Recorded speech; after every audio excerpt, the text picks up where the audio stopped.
pessoal do nono ano, aqui é a professora Maíra. Agora nós vamos dar seguimento às nossas aulas do PET 1.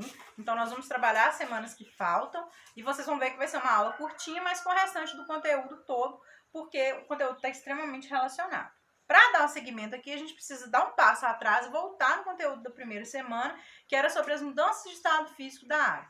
Essas mudanças de estado físico da água, elas mostram pra gente, né, que a água não deixa de ser água, mas ela se altera de estado de gelo, estado sólido, para estado líquido, para estado gasoso, com vapor, e continua sendo água. Então, isso é uma mudança, por isso que é chamada, né, de mudança de estado físico. Então, não tem uma alteração química ali.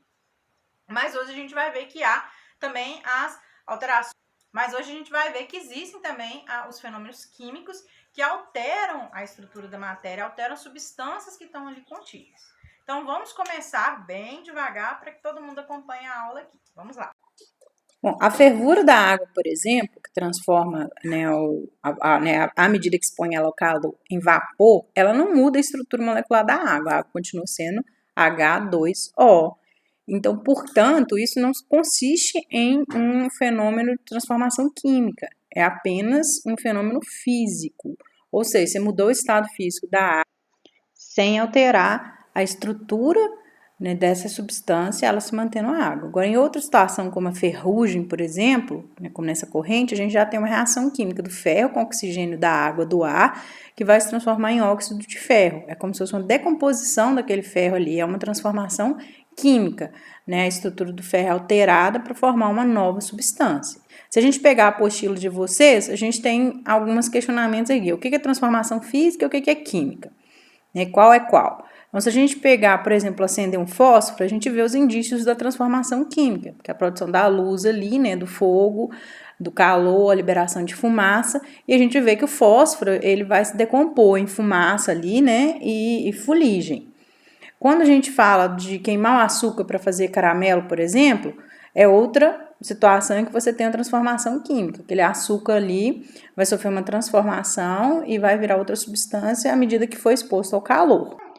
E aí fazer gelo e ferver a água, como a gente já falou, transformações físicas. Então, o que é preciso para que ocorra, né, a transformação da matéria? A gente está vendo aqui que algumas situações são transformações físicas, outras químicas. Então, qual é o segredo? O segredo aqui é a energia. A quantidade de energia que é colocada, né, exposta na substância, vai fazer com que ela sofra uma dessas transformações. E aí, dependendo da substância, ela se altera, como por exemplo o caso do calor lá aplicado ao açúcar, transformando ele em caramelo, vai ter a transformação química. Se a gente ferver a água, ela não vai deixar de ser água, vai ser uma transformação física. Mas em ambas as situações, o calor é necessário. A eletricidade também é um exemplo de energia que é colocada ali. Então, na água, a gente consegue pegar, né, uma quantidade de água, passar ali uma situação de condução elétrica e decompor ela em hidrogênio e oxigênio. A luz, como o caso da fotossíntese, né, ela é outra fonte de energia importantíssima. Então, através da luz, a planta consegue usar o gás carbônico, né, essa luz solar, e produzir glicose. A ação mecânica, como é o caso do fósforo, né, a gente esfrega o fósforo e aí ele se acende. E tem uma outra situação que envolve ação mecânica também, que, por exemplo, explosivos, às vezes uma dinamite, se você bater com ela, ela explode. A mistura de substâncias também, na internet faz bastante sucesso, né, os videozinhos aí de YouTube, GIFs em geral, mas a mistura de substâncias pode gerar transformações físicas e químicas muito interessantes. Então, quais processos desses absorvem energia e quais liberam energia, que é outra coisa importante que a gente tem que falar aqui. Então, a gente tem mudanças físicas e químicas que podem seguir um processo exotérmico ou endotérmico. Vamos falar de que é cada um desses processos. Olha só, quando a gente está falando dos processos endotérmicos, a gente está falando daqueles que estão absorvendo água de alguma maneira. Então, a substância que está ali exposta, ela absorve, absorvendo temperatura. Ela absorve calor, né, do meio, e o meio vai resfriar a partir daquilo ali, que é o caso da ebulição da água, né, fervendo, a fusão da água, a fotossíntese, ou a bolsa de gelo instantâneo, que a gente põe, por exemplo, o gelo, né, quando se machucou, aquele gelo ali ele vai derreter aos poucos dentro da bolsa e o lugar que ele for aplicado vai resfriar. Então, esses processos que a gente chama de endotérmicos são aqueles que vão estar sempre, né, a substância retirando calor do ambiente à medida que ele acontece, seja ele físico ou químico. Então, a gente pode pegar as alterações físicas da água para a gente entender um pouco o que são esses processos endo e quais são os exotérmicos. Então, os endotérmicos aqui na transformação da água, né, transformação física, seria, por exemplo, a sublimação, que é aquele tipo você jogar o gelo na frigideira e aí ele automaticamente vira vapor, né, bem rapidamente. A fusão, que é a transformação do gelo em água em estado líquido, ou a vaporização, que é ferver a água e ela virar um vapor ali, que pode acontecer também no nosso chuveiro. Esses processos estão absorvendo energia para que a mudança de estado físico da água aconteça. Então, por isso, eles são considerados endotérmicos.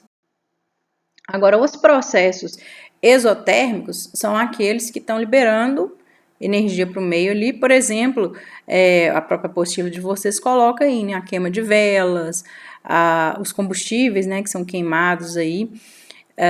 Agora, a gente fazendo o mesmo exercício, usando as mudanças de estado físico da água para compreender a parte de processos exotérmicos, a gente pode ver a perda, né, de energia, liberação de energia para o meio que vai acontecer aqui quando a gente tem certas transformações. Por exemplo, quando a gente tem a transformação do vapor no estado, né, para o estado líquido, que é o caso da condensação, né, que forma a chuva lá, por exemplo, a gente tem uma perda de calor para o ambiente, e aí aquelas, né, moléculas ali que estavam mais esparsas, elas ficam mais próximas e a água muda do estado de vapor para o estado líquido. A solidificação é o mesmo processo, você tem o estado líquido alterando ali para o estado sólido. Então, quando a gente coloca a água em estado líquido, né, na forminha de gelo, coloca dentro do congelador para que essa água se transforme lá nos cubinhos de gelo, o que a gente faz é colocar aquela água que está a uma temperatura ambiente, né, geralmente, e a geladeira vai absorver, retirar aquele calor, né, que é da temperatura ambiente, e fazer com que a água decaia e vá para 0 grau, abaixo de 0 grau, até chegar a formar os cubinhos de gelo ali na forminha. E esse processo é uma perda, né? Por isso que é um processo exotérmico, exo de sair. Então, tá perdendo energia, perdendo calor que está ali nas moléculas, e aí é exotérmico. Aí se transforma em gelo. No caso do endotérmico, endo, para dentro, você está absorvendo energia. Então, memorize esses prefixos, endo e exo, que fica mais fácil compreender. Então, endo para dentro, exo para fora. Então, a energia está saindo ali da forminha, né, no caso, com a água em estado líquido, e para que ela se transforme em cubinhos de gelo. A mesma coisa o processo de sublimação da água passando do estado gasoso para o estado sólido de uma vez, né, resfria de uma vez e aí perde calor de uma vez. Então, esses processos aqui das mudanças de estado físico da água mostram para a gente um excelente exemplo, né, para a compreensão. Mas esses exo- e endotérmicos também se aplicam às transformações químicas das substâncias. Então, o calor perdido, por exemplo, da chama da vela queimando é um processo exotérmico, que está havendo uma transformação química das substâncias, né, da vela ali. Então, aquele material da vela, o pavio, tudo vai se transformar em outras substâncias, vai liberar calor, vai perder calor, perder energia para o ambiente nessa transformação. Então, lembrem-se, galera, a energia ela é um conceito criado para a gente explicar os fenômenos da natureza. E esses fenômenos podem ser físicos ou, né, como, por exemplo, movimentar um objeto, mudar o estado físico de uma matéria, ou pode ser um fenômeno químico, uma reação química que vai alterar realmente uma substância. Seja como for, esses fenômenos vão ter a energia atuando ali sobre eles, como falamos nessa aula de hoje. Então é isso, pessoal. Um abraço a todos, fiquem em casa, se cuidem e até a próxima aula.